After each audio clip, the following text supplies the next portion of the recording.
ಕಳೆದ ಒಂದು ವಾರದಿಂದ ಪಟ್ಟಣದಲ್ಲಿ ನಡೆದ ಶ್ರೀ ಅಜ್ಜಗದ್ಗುರು ಶ್ರೀ ಶಿವರಾತ್ರೀಶ್ವರ ಶಿವಯೋಗಿರವರ 1066ನೇ ಜಯಂತಿ ಮಹೋತ್ಸವಕ್ಕೆ ಶಿವಯೋಗಿರವರ ಉತ್ಸವಮೂರ್ತಿ ಸುತ್ತೂರುಗೆ ತೆರಳುವ ಮೂಲಕ ಜಯಂತಿ ಮಹೋತ್ಸವಕ್ಕೆ ತೆರೆ ಎಳೆಯಲಾಯಿತು. ಅನುಭವ ಮಂಟಪಕ್ಕೆ ಸುತ್ತೂರು ಮಠದ ಶ್ರೀ ಶಿವರಾತ್ರಿ ದೇಶಿಕೇಂದ್ರರವರು ಪೂಜೆ ಸಲ್ಲಿಸಿದ ಬಳಿಕ ಉತ್ಸವಮೂರ್ತಿಗೆ ಪೂಜೆ ಸಲ್ಲಿಸಿದ ಬಳಿಕ ಕಿರುಗಾವಲು ಕಲ್ಕುನಿ ಮಾರ್ಗ ಸುತ್ತೂರುಗೆ ತೆರಳಿತ್ತು. ಈ ವೇಳೆ ಮಳವಳ್ಳಿ ಭಕ್ತರ ಪರವಾಗಿ ಬೃಹತ್ ಆಕಾರದ ಸೇಬಿನ ಹಾರವನ್ನು ಉತ್ಸವಮೂರ್ತಿಗೆ ಹಾಕಲಾಯಿತು. ಈ ವೇಳೆ ಪರಿಸರ ಮಾಲಿನ್ಯ ನಿಯಂತ್ರಣ ಮಂಡಳಿ ಅಧ್ಯಕ್ಷ ಹಾಗೂ ಶಾಸಕ ನರೇಂದ್ರಸ್ವಾಮಿ, ಮಾಜಿ ಶಾಸಕ ಅನ್ನದಾನಿ, ಮಾಜಿ ಉಪಸಭಾಪತಿ ಮರಿತಿಬ್ಬೇಗೌಡ, ಕನಕಪುರ ದೇಗುಲ ಮಠದ ಕಿರಿಯ ಶ್ರೀ ಚನ್ನಬಸವ ಮಹಾಸ್ವಾಮಿ ಸೇರಿದಂತೆ ಹಲವರು ಇದ್ದರು. ಇನ್ನು ಜಯಂತಿ ಮಹೋತ್ಸವ ಯಶಸ್ವಿ ಬಗ್ಗೆ ಜಯಂತಿ ಮಹೋತ್ಸವ ಸಮಿತಿಯ ಸಂಚಾಲಕ ಮಹದೇವಸ್ವಾಮಿ ಏನು ಹೇಳಿದ್ರು ನೋಡೋಣ ಬನ್ನಿ.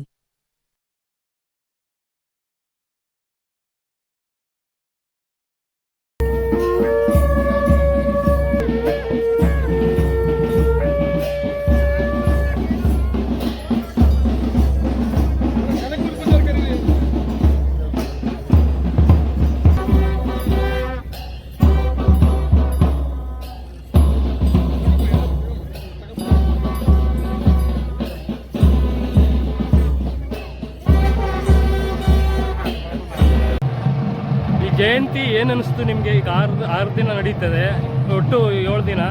ಇವತ್ತು ಸಮಾರಂಭ ಇದೆ. ಅದ್ರ ಬಗ್ಗೆ ಏನು ಹೇಳ್ತೀರಿ? ಇದುವರೆಗೂ ಸುಮಾರು ನೋಡಿದ್ದೀರಿ ನೀವು, ಅದ್ರ ಬಗ್ಗೆ ಏನು ಹೇಳ್ತೀರಿ? 1066ನೇ ಜಯಂತಿ ಮಹೋತ್ಸವ ಮಳವಳ್ಳಿ ಪಟ್ಟಣದಲ್ಲಿ ನಡೀತಿರುವಂಥದ್ದು ತುಂಬ ಸಂತೋಷವಾಗಿದೆ. ಕಳೆದ ಒಂದು ವಾರಗಳಿಂದ ಜಯಂತಿ ಮಹೋತ್ಸವ ಅತ್ಯಂತ ಯಶಸ್ವಿಯಾಗಿ ಜರುಗಿರುವಂಥದ್ದು ಎಲ್ರಿಗೂ ಗೊತ್ತಿರುವಂಥದ್ದು. ಇದುವರೆಗೆ ಚಾಮರಾಜನಗರ ಜಿಲ್ಲೆ ಎಲ್ಲ ತಾಲೂಕುಗಳಲ್ಲಿ, ಮೈಸೂರು ಜಿಲ್ಲೆ ಎಲ್ಲ ತಾಲೂಕುಗಳಲ್ಲಿ ಹಾಗೂ ಮಂಡ್ಯ ಜಿಲ್ಲೆಯ ಪಾಂಡವಪುರ ತಾಲೂಕಿನಲ್ಲಿ, ಬೆಂಗಳೂರಿನಲ್ಲಿ ಮತ್ತು ಶಿವಮೊಗ್ಗದಲ್ಲಿ ಜಯಂತಿ ಮಹೋತ್ಸವ ನಡೆದಿರುವಂಥದ್ದು ಕಂಡುಬರ್ತದೆ. ಹೀಗೆ ಈ ನಡೆದಿರುವಂಥ ಎಲ್ಲ ಜಯಂತಿ ಮಹೋತ್ಸವಕ್ಕಿಂತ ನಮ್ಮ ಪ್ರಪ್ರಥಮ ಬಾರಿಗೆ ರಾಷ್ಟ್ರಪತಿಗಳು, ಭಾರತದ ರಾಷ್ಟ್ರಪತಿಗಳಾದಂತಹ ದ್ರೌಪದಿ ಮುರ್ಮು ಅವರು ಪ್ರಥಮ ಬಾರಿಗೆ ಜಯಂತಿ ಮಹೋತ್ಸವದಲ್ಲಿ ಪಾಲ್ಗೊಂಡಿರುವಂಥದ್ದು ಕಂಡುಬರ್ತದೆ. ಇಷ್ಟು ಜಯಂತಿಲಿ ರಾಷ್ಟ್ರಪತಿ ಒಂದ್ಸಲ ಯಾವುದು ಕಾರ್ಯಕ್ರಮಕ್ಕೆ ಉದ್ಘಾಟನೆ? ಇದುವರೆಗೆ ನಡೆದಿರುವಂಥ ಜಯಂತಿ ಮಹೋತ್ಸವದಲ್ಲಿ ರಾಷ್ಟ್ರಪತಿಗಳು ಉದ್ಘಾಟನೆ ಮಾಡಿರುವಂಥ ಜಯಂತಿ ಯಾವುದೂ ಕಂಡುಬರೋದಿಲ್ಲ. ಹಾಗಾಗಿ ನಮ್ಮ ಮಳವಳ್ಳಿಯಲ್ಲಿ ನಡೆದಂಥ 1066ನೇ ಜಯಂತಿ ಮಹೋತ್ಸವದಲ್ಲಿ ಭಾರತದ ರಾಷ್ಟ್ರಪತಿಗಳು ಬಂದು ಜಯಂತಿ ಮಹೋತ್ಸವವನ್ನು ಉದ್ಘಾಟನೆ ಮಾಡಿರುವಂಥದ್ದು ಕಂಡುಬರ್ತಾ ಇದೆ. ಇದು ಒಂದು ಐತಿಹಾಸಿಕವಾದಂತಹ ಜಯಂತಿ ಮಹೋತ್ಸವವಾಗಿದೆ. ಇದಕ್ಕೆಲ್ಲ ಕಾರಣ ಪರಮ ಪೂಜ್ಯ ಜಗದ್ಗುರು ಶಿವರಾತ್ರಿ ದೇಶಿಕೇಂದ್ರ ಮಹಾಸ್ವಾಮಿಗಳವರು ಇದಕ್ಕೆ ಅನುಗ್ರಹ ಮಾಡಿದ್ದಾರೆ.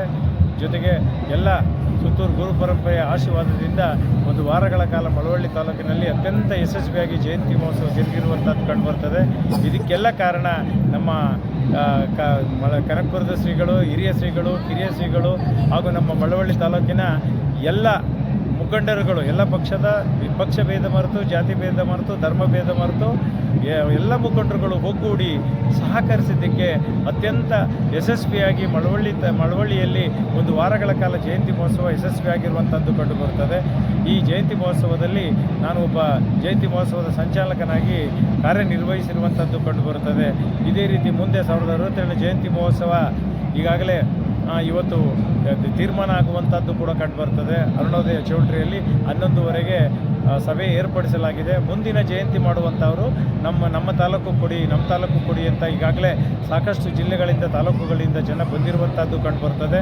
ಮುಂದಿನ ತೀರ್ಮಾನವಾಗುವಂಥದ್ದು ಕಂಡುಬರುತ್ತದೆ. ಇದುವರೆಗೆ ನಡೆದಿರುವಂಥ ಜಯಂತಿ ಮಹೋತ್ಸವದಲ್ಲಿ ಅತ್ಯಂತ ಯಶಸ್ವಿಯಾಗಿ, ಐತಿಹಾಸಿಕವಾಗಿ, ಪಕ್ಷಾತೀತವಾಗಿ, ಧರ್ಮಾತೀತವಾಗಿ ಎಲ್ಲ ರೀತಿಯಲ್ಲೂ ಕೂಡ ಜಯಂತಿ ಮಹೋತ್ಸವ ಯಶಸ್ವಿಯಾಗಿದೆ. ಇದಕ್ಕೆ ಸಹಕರಿಸಿದ ಎಲ್ರಿಗೂ ಕೂಡ ಧನ್ಯವಾದಗಳು. ಸರ್, ಈಗ ದಾಸೋಹ ನಡೀತಲ್ಲ ಒಂದು ವಾರದ ಕಾಲ, ಎಷ್ಟು ಜನ ನಿರೀಕ್ಷೆ ನಿಮಗೆ? ಎಷ್ಟು ಜನ ಅಂದಾಜು? ಈಗ ಕಾರ್ಯಕ್ರಮಕ್ಕೆ ಎಷ್ಟು ಜನ ಬಂದಿದ್ದಾರೆ, ದಾಸೋಹಕ್ಕೆ ಎಷ್ಟು ಜನ ಬಂದಿದ್ದಾರೆ, ವಿವರಗಳೇನಾದ್ರು? ಪ್ರತಿದಿನ ಕೂಡ ಜಯಂತಿ ಮಹೋತ್ಸವದ ಕಾರ್ಯಕ್ರಮಕ್ಕೆ, ಸಭಾ ಕಾರ್ಯಕ್ರಮಕ್ಕೆ, ದಾಸೋಹ ಕಾರ್ಯಕ್ರಮಕ್ಕೆ, ಉತ್ಸವ ಕಾರ್ಯಕ್ರಮಕ್ಕೆ, ಈ ರೀತಿ ಎಲ್ಲ ಜಯಂತಿ ಮಹೋತ್ಸವದ ಅಂಗವಾಗಿ ಏರ್ಪಡಿಸಿರುವ ಎಲ್ಲ ಕಾರ್ಯಕ್ರಮಗಳಲ್ಲೂ ಕೂಡ ಬೆಳಗಿನ ಜಾವ ಬಹಳ ಮುಖ್ಯವಾಗಿ ಮಳವಳ್ಳಿಯ 4 ಭಾಗಗಳಲ್ಲಿ ಅಂತಂದರೆ ಸ್ಥಳಗಳಲ್ಲಿ ಭಾವೈಕ್ಯತೆ ಯಾತ್ರೆ ನಡೆದಿರುವಂಥದ್ದು ಕಂಡುಬರುತ್ತದೆ. ಒಂದೊಂದು ಪ್ರದೇಶದಲ್ಲೂ ಕೂಡ ಗಂಗಮಠದ ಬೀದಿ ಆಗಿರ್ಬೋದು, ಪೇಟೆ ಬೀದಿ ಆಗಿರ್ಬೋದು, ಮತ್ತು ಸಿದ್ಧಾರ್ಥನಗರ ಆಗಿರ್ಬೋದು, ಹೀಗೆ ಎಲ್ಲ ಪ್ರದೇಶಗಳಲ್ಲೂ ಕೂಡ ಜನರು ಅತ್ಯಂತ ಸಂಭ್ರಮದಿಂದ, ಸಡಗರದಿಂದ ರಂಗೋಲಿ ಬಿಟ್ಟು ಎಲ್ಲ ಶುಚಿತ್ವವಾಗಿ ಪರಮ ಪೂಜ್ಯ ಜಗದ್ಗುರುಗಳನ್ನು ಬರಮಾಡಿಕೊಂಡು ಪೂಜೆ ಕೊಟ್ಟು ಅವರನ್ನು ಎಲ್ಲ ಜನರಿಗೂ ಕೂಡ ಆಶೀರ್ವಾದ ಪಡ್ಕೊಂಡಿರುವಂಥದ್ದು ಕಂಡುಬರುತ್ತದೆ. ಇದಕ್ಕೆ ಕಾರಣ ನಮ್ಮ ಮಳವಳ್ಳಿ ತಾಲೂಕಿಯ ಎಲ್ಲ ಜನರು ಇದಕ್ಕೆ ಪ್ರಮುಖವಾಗಿ ಕಾರಣರಾಗಿದ್ದಾರೆ. ಈಗ ಕಾರ್ಯಕ್ರಮಕ್ಕೆ ಎಷ್ಟು ಜನ ಭಾಗವಹಿಸಬಹುದು?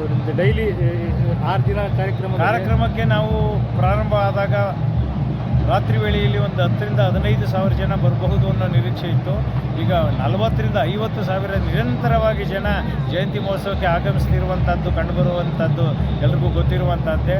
ದಿನನಿತ್ಯ ಪ್ರಾರಂಭದಿಂದ ಹಿಡಿದು ಇಲ್ಲಿವರೆಗೂ ಕೂಡ ಕೊನೆ ದಿನವರೆಗೂ ಕೂಡ ಇವತ್ತು ಅತ್ಯಂತ ಯಶಸ್ವಿಯಾಗಿ ಜನರು 40,000 ರಿಂದ 50,000 ಜನ ಪ್ರತಿದಿನ ಈ ವಸ್ತು ಪ್ರದರ್ಶನಕ್ಕಾಗಿರ್ಬೋದು, ದಾಸೋಹಕ್ಕಾಗಿರ್ಬೋದು, ಸಮಾರಂಭಕ್ಕಾಗಿರ್ಬೋದು, ಉತ್ಸವಗಳಿಗಾಗಿರ್ಬೋದು, ಭಾವೈಕ್ಯತೆ ಯಾತ್ರೆಗಾಗಿರ್ಬೋದು, ಪ್ರತಿಯೊಂದಕ್ಕೂ ಕೂಡ ಅತ್ಯಂತ ಹೆಚ್ಚಿನ ರೀತಿಯಲ್ಲಿ ಇದುವರೆಗೆ ನಡೆದಂಥ ಜಯಂತಿ ಮಹೋತ್ಸವಕ್ಕಿಂತ ಅತ್ಯಂತ ಹೆಚ್ಚಿನ ಸಂಖ್ಯೆಯಲ್ಲಿ ಈ ಜಯಂತಿ ಮಹೋತ್ಸವಕ್ಕೆ ಎಲ್ಲರೂ ಕೂಡ ಪಾಲ್ಗೊಂಡಿರುವಂಥದ್ದು ಕಂಡುಬರುವಂಥದ್ದು. ತಮ್ಮ ಹೆಸರು? ನಾನು ಪ್ರೊಫೆಸರ್ PM ಮಾದೇವಸ್ವಾಮಿ ಅಂತ JSS ಕಾಲೇಜು ನಿವೃತ್ತ ಪ್ರಾಧ್ಯಾಪಕನಾಗಿ ಕೆಲಸ ಮಾಡ್ತಾ ಇದ್ದೀನಿ. ಈ ಜಯಂತಿ ಮಹೋತ್ಸವದ ಸಂಚಾಲಕನಾಗಿ ಕೆಲಸ ಮಾಡ್ತಾ ಇದ್ದೀನಿ.